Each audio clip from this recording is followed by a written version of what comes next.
ESBE is now releasing our antifreeze valve, the VTN100.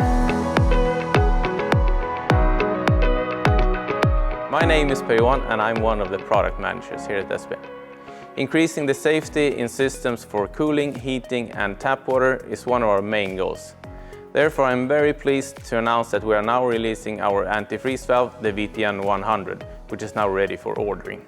Through many tests, we have made sure that this antifreeze valve will stand out among its competitors. As you all might know, an antifreeze valve protects your system against freezing damage when the temperature in the fluids drops low, for instance during a power outage. For our VTN100, no reset is necessary. Once the temperature goes back up, the valve recloses and the system is ready to be refilled. It has high temperature accuracy and the valve does not need any maintenance. It is first now released in two versions, DN25 and DN32. For additional requests on sizes or connections, feel free to contact us. You can also read more about the products on our website.